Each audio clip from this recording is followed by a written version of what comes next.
So today we have our honored speaker, Justin Jelincic, who recently, very recently, ran for the 13th district for Congress, which includes San Leandro, I think parts of Castro Valley. I'm not quite sure all the boundaries of that district, but it is here in California. It is a district that has had Pete Stark in its role as congressman since 1972, I believe. And so he's been there for quite some time. And Justin ran under the belief that Pete's gotten a little stale in the job and needs to be replaced. And I'd like to say that Justin's title is Lessons Along the Way to 15.99. But Deborah Bowen's office must have rounded up because the state site says that you got 16% of the votes. So congratulations, Justin, and welcome for your speech.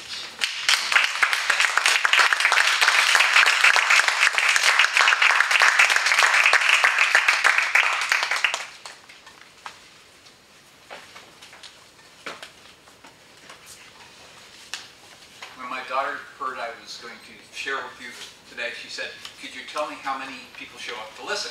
So if you could all stand up for just a minute, let's do this real quick.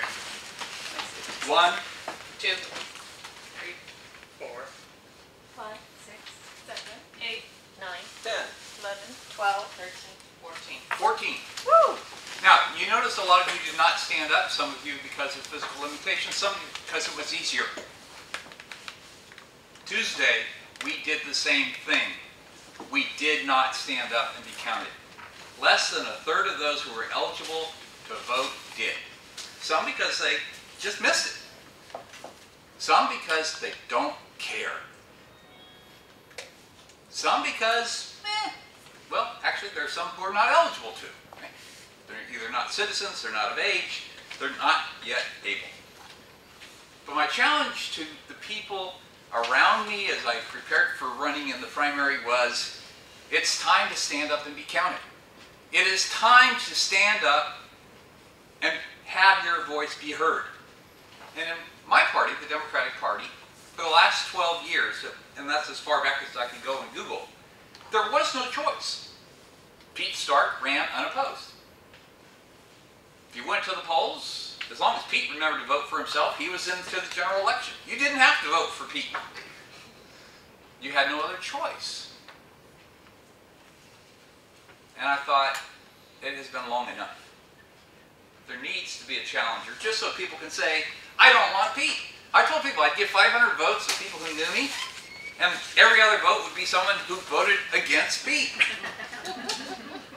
I opened up a website. I opened up a blog, so that people could find out about me. The traffic on the blog and the traffic on the website once again affirmed every vote I got past 500 were going to be from people who were voting against Pete. I actually thought I might win at one point because there were too many people as I was out in the street handing out these flyers that you have in front of you saying, "Oh, it's about time, he's got to go." But if people don't get up and go to the polls, the politicians go back to Washington. In the state of California, 2/3 of our incumbent congressmen ran unopposed in the primary. 2/3.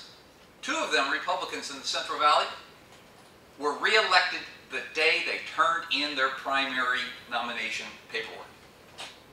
Why do I say that? Because I know they'd vote for themselves. They ran unopposed in their primary, and there were no Democratic primary challengers. The election is over, effectively. They're going to have to vote for themselves again in November.